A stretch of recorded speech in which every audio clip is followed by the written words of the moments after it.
Welcome to the Deep Dive. Today, we're really getting into something vital for, well, pretty much everyone with kids' technology's impact.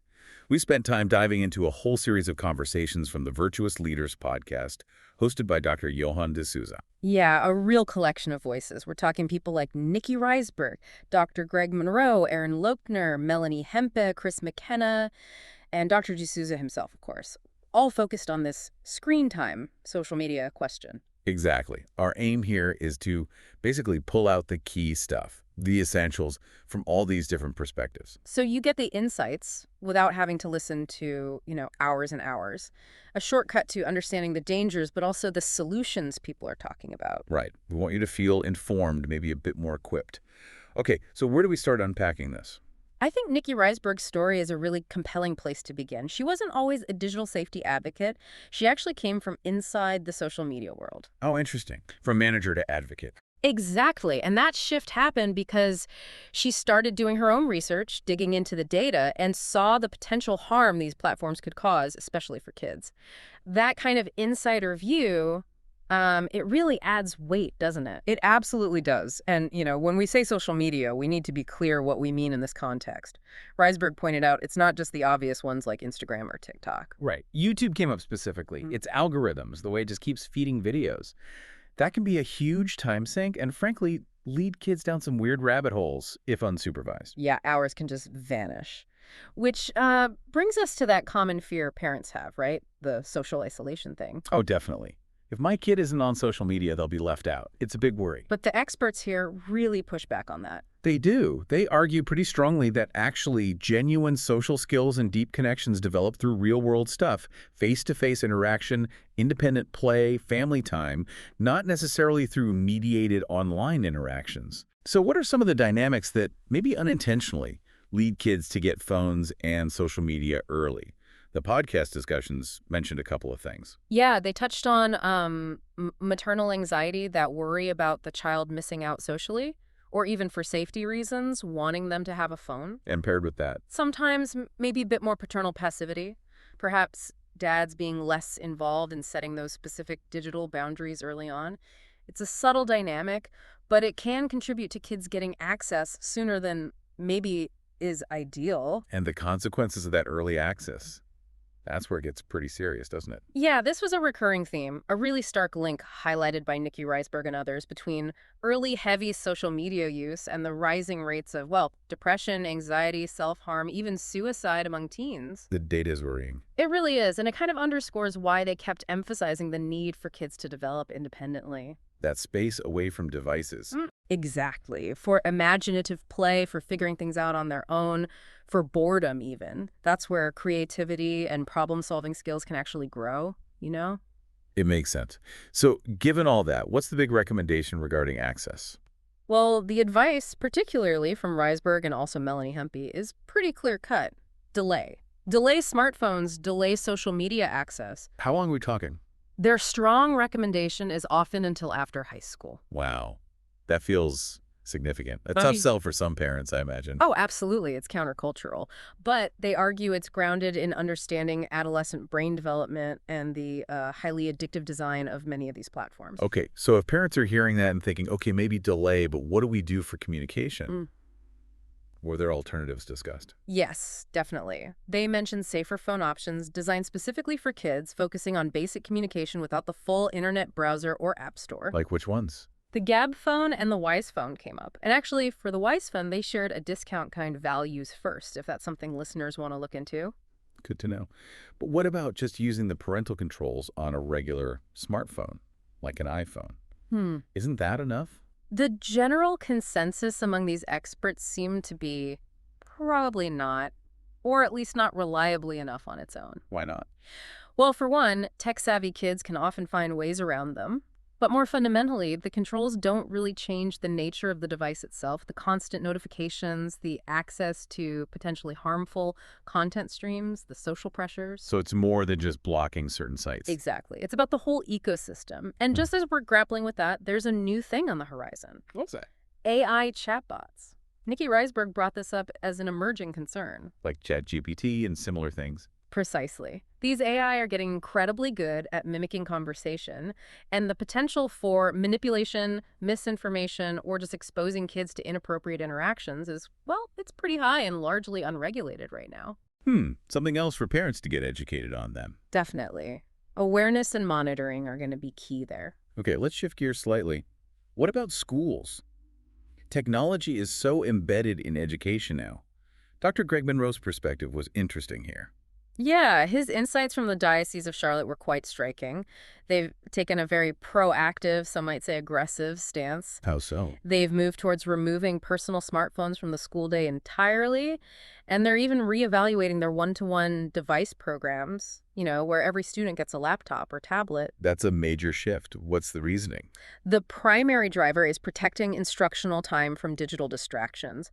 But also, from their Catholic perspective, it's about removing what they see as proximate causes of grave sin, things like access to pornography or facilitating bullying. That's a strong position. How do they manage implementing something like that? It must cause ripples. Oh, for sure. Dr. Monroe stressed it has to be a gradual process, working very closely with all the stakeholders, parents, teachers, administrators. It's not flipping a switch overnight. It needs buy-in. Absolutely. And it ties into a broader reflection that came up how quickly technology was pushed into schools, maybe without enough forethought about the downsides. Right, this sort of rapid integration everywhere. Yeah. And now there's this counter-argument emerging. Maybe we need a more deliberate, gradual removal of some of these digital elements from the learning environment, or at least a more careful consideration of their place. Then there's Erin Luckner's approach, which is quite different again, more personal, family-focused. Yes, her story is about stepping back significantly herself, walking away from a big social media presence, and kind of modeling a more phone-free life for her kids. What's the goal there? It seems to be about fostering discernment in her children, helping them question the assumption that everyone needs a smartphone, questioning what's truly essential versus just noise. But what about that isolation question again? If the whole family opts out, don't the kids miss out socially? She addressed that directly. Her experience suggests that you can counter that by being really intentional about building strong, real-world communities. Think multi-generational connections, neighbors, church groups, that kind of thing. Finding connection offline. Creating alternatives. Yeah. Makes sense. Now, Melanie Hempy's work with Screen Strong, that comes from a very personal and, frankly, quite alarming place, right? Extremely. Her motivation came directly from dealing with her own son's severe video game addiction. It nearly derailed his life. Wow. So her focus is really on addiction. Yes, specifically educating parents about the science of screen addiction. She talks a lot about neurobiology, how these devices and games are engineered to trigger dopamine releases in the brain. The reward chemical. Exactly. The same chemical involved in other addictions like gambling or substance abuse. That constant novelty, the intermittent rewards, it hooks developing brains very effectively. So understanding that science is key to her approach. It underpins all her practical advice, which includes, again, delaying access as much as possible. Like Reisberg recommended. Yes. And when kids do need a phone, opting for those basic communication ones. She also mentioned using content filtering software. Any specific recommendations there? Canopy was mentioned as a tool families can use. And again, there was a discount code shared values for 20% off and a free trial. Okay. What else did she advise? A lot of it is about actively replacing screen time with other things, encouraging hobbies, outdoor activities, chores, face-to-face interaction, and crucially, talking to kids early about addiction, explaining how their brains work in an age-appropriate way. So it's not just no screens, it's here's why and here's what else you can do, giving them the understanding. Precisely, helping them understand the why behind the boundaries. Chris McKenna from Protect Young Eyes seems to echo that need for active guidance too. Very much so. His work emphasizes that just handing powerful tech to kids without guidance is, well, incredibly risky given the potential harms, pornography, predators, cyberbullying. We can't just rely on the tech itself to be safe. No. He stresses the limitations of current safety features and says that ultimately nothing replaces engaged, informed parental judgment and making intentional choices with your kids about how technology is used. Okay, so that brings us finally to Dr. D'Souza himself, the podcast host. What's his overall take on this? Well, he's pretty unfiltered about the dangers he perceives from smartphones, social media, video games. He sees it as a major threat to family well-being that needs active protection. And he connects it to other aspects of parenting too. Yes, his conversation with Doug Hinderer about parenting anxious children was highlighted. They talked about avoiding the trap of parental accommodation, basically, trying to remove every single stressor for an anxious child. Instead of helping them build resilience. Exactly. The focus should be on showing empathy, yes, but also helping the child build their own confidence and coping skills, rather than constantly shielding them, which you could argue relates back to navigating the digital world's pressures, too. And the mental health link we discussed earlier. Dr. D'Souza strongly connects the rise in youth anxiety, depression, and self-harm to what he sees as excessive digital immersion and a corresponding lack of real face-to-face human connection. He argues for finding a healthy balance. And for him, faith plays a role in this. Yes. Within his Catholic framework, he talks about nurturing a child's faith and spiritual life as a source of strength. He suggests practices like prayer can actually help build focus and resist the constant pull of digital distractions. Interesting, sort of training the attention muscle. Kind of, and also discerning when tech use crosses a line, when it stops serving a good purpose, maybe related to school, connection, or even one's vocation, and starts becoming harmful or fueling anxiety, recognizing those signs. So, wow.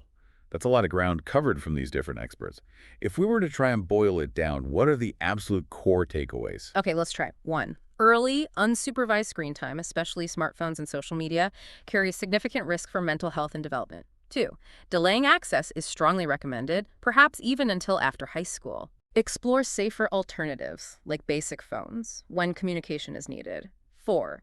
Don't rely solely on parental controls on standard devices. They have limitations. And the new threats. 5. Be aware of emerging risks like sophisticated AI chatbots. And overarching everything, 6. Informed, intentional, and engaged parenting is absolutely crucial. It's not passive. It really feels like the stakes are quite high here, doesn't it? Yeah. We're talking about potentially long-term impacts on kids' emotional, mental, even spiritual well-being. Absolutely. The urgency comes through clearly in these discussions. So for you listening, we really hope pulling all this together gives you, well, some solid ground to stand on, maybe clarify some things, perhaps offer some actionable ideas. Yeah, and just know you're definitely not alone in trying to figure all this out. It's a massive challenge for parents today.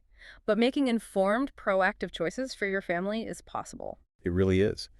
So maybe just as a final thought to take away, Mhm. consider what's one small intentional step you could take, maybe even starting today, to help create a slightly healthier digital environment for the children you care about. Because actively protecting their well-being in this area, well, that's a pretty profound act of virtuous leadership right there in your own home.